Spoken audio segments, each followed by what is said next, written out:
Сәлеметсіздер ме, құрметті оқушылар? Қазақстан тарих сабағына қош келдіңіздер. Бүгінгі сабағымыздың тақырыбы тәуелсіздіктің алғашқы жылдарындағы әлеуметтік демографиялық процестер. Оқу мақсаты: Қазақстанның даму стратегиясына сәйкес демографиялық саясатты талдау, алдыңғы тарихи кезеңдермен сабақтастықты белгілей отырып, қазіргі заманғы демографиялық процестерді бағалау. Сабақтың мақсаты: оқушыларға қазіргі кезеңдегі демографиялық процестерді талдауға дағдыландыру, демографиялық саясатта орын алған өзгерістерге назар аударту. Балалар, бүгінгі біз сабағымызда қолданылатын термин сөздермен таныс болыңыздар. Зейнетақы: азаматтарға белгілі бір жасқа толғанда, мүгедектігіне байланысты асыраушысынан айырылғанда, арнаулы қызмет атқарған жылдары үшін заңнамада көрсетілген басқа да реттерде берілетін тұрақты ақшалай төлемақы. Бизнес: кәсіпкерлік, сауда-саттық деген мағынаны білдіреді. Бизнес пайда табуға бағытталған әрекеттің экономикалық қызметтің бір түрі. Жеке кәсіпкердің немесе фирманың іскерлік қызметі болып табылады.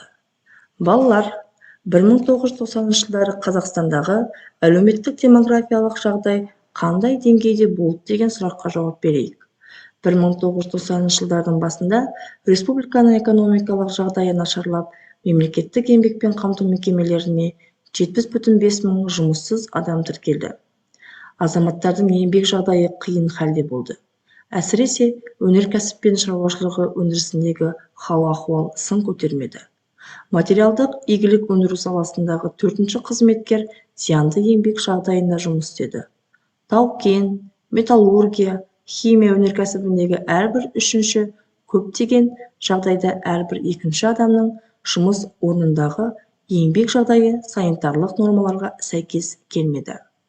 1991-1995 жылдары экономика салаларындағы жалпы еңбекпен қамтамасыз етілгендердің жылдық көрсеткіші 3,7%-ға төмендеді.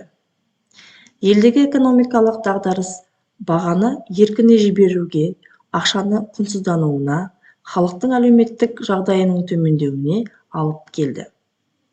Зейнетақы, жәрдемақы мен жалақы төлемсіздігі созылмалы сипат алды.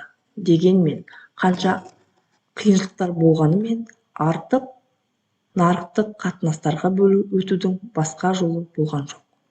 Осындай дағдарысты кезеңде мемлекет Қазақстан Республикасы тұрғындардың әлеуметтік жағынан қолдау шараларын іздестіріп, осы саладағы дағдарыстан шығудың жолдары мен нақты бағдарламаларын ұсынды. Қалыптасқан экономикалық жағдайды, демографиялық мәселелерді ескеріп, зейнетақы жүйесін реформалау туралы шешім қабылданды.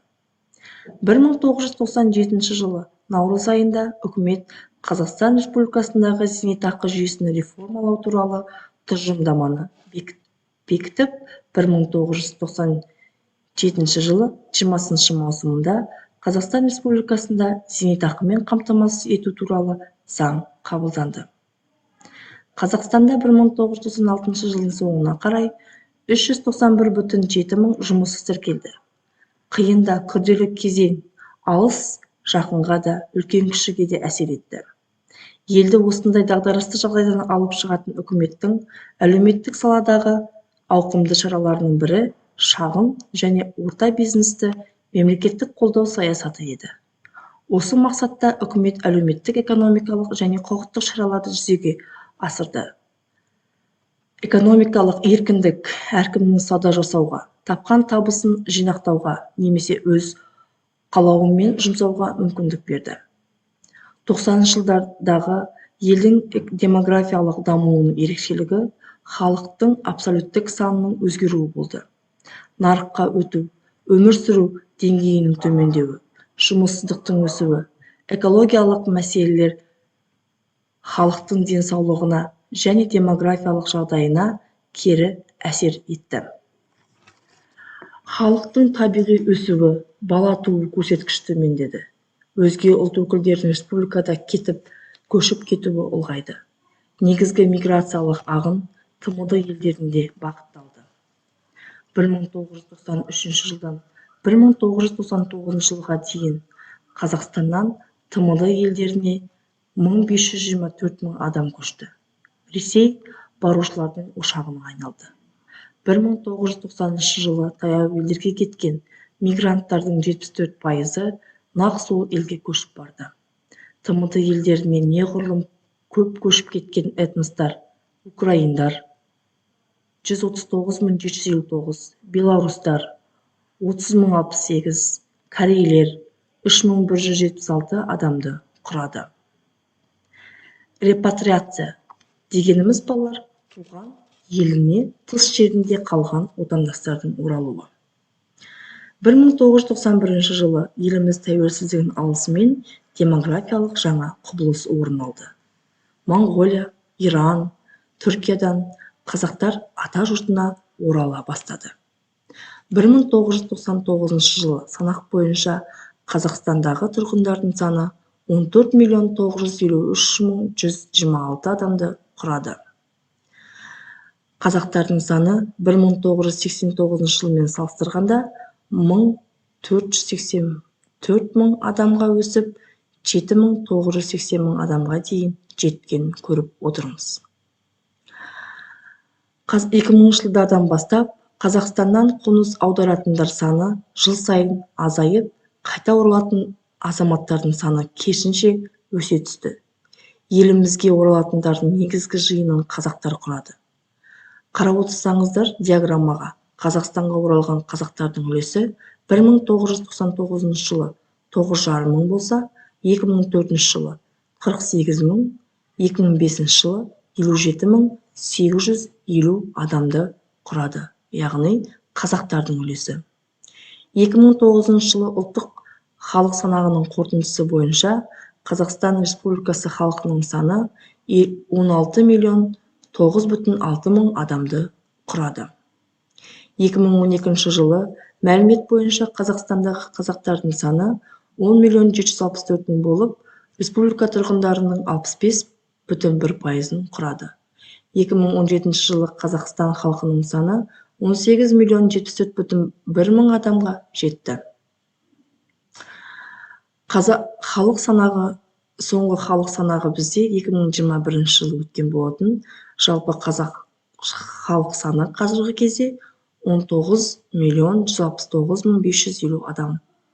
2009 жылмен салыстырғанда 3,2 миллион адамға, яғни 20%-ға өскенін көріп отырмыз. 2024 жылдың 1 қаңтарындағы статистика бойынша Қазақстанда 20.053.665 адам тұрады. Оның 70,6% қазақтар, 15,1% орыстар болса, 3,2% өзбектер, 1,9% украиндар екен. Ұйғырлар 1,5%, немістер 1,1%, татарлар 0,7%, ал 0,6% әзірбайжандар мен кәрістер екен.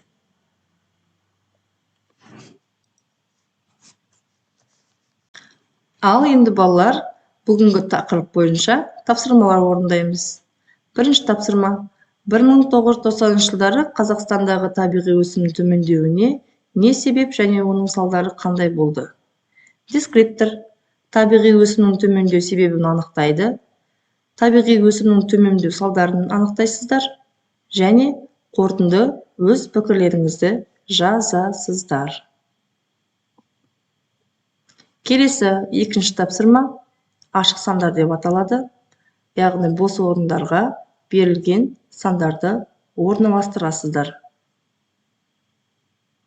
Кілт сөздер: 1999, 1524, 74, 139.759, 30.068, 3.176.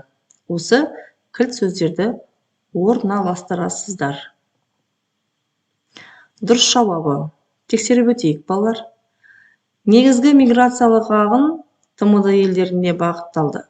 1993 жылдан 99 жылға дейін Қазақстаннан ТМД елдеріне 1524 мың адам көшті. 90 жылдары таяу елдерге кеткен мигранттардың 74%, нақ сол елге көшіп барды. тмд елдеріне неғұрлым көп көшіп кеткен этностар: украиндар 139.759, белорустар 30.068, корейлер 3.176 адамды құрады. Барлықтарыңыз дұрыс жауап берді деген ойдамын. Бүгінгі сабағымызды қорытындылаймыз. Яғни балалар, кері байланыс жасайық. Кері байланыс 3-2-1 стратегиясы арқылы 3 маңызды мәлімет жазасыздар. Бүгінгі тақырып бойынша 2 жаңа ақпарат жазасыздар. Бүгінгі мәлімет бойынша 1 қорытынды түйін жазасыздар. Жақсы. Үй тапсырмасы: сұрақтарға жауап бересіздер. 1991 жылдан бастап көші-қон үдерісінде қандай құбылыс орын алды? Екінші сұрақ: 1990 жылдар әлеуметтік салада дағдарыстың көріністері қандай еді? Үшінші сұрақ: 90 жылдардағы Қазақстанның демографиялық жағдайының ерекшелігі неде екенін дәптерлеріңізге жазып келесіздер. Сабағымыз аяқталды. Сау болыңыздар. Назарларыңызға рахмет.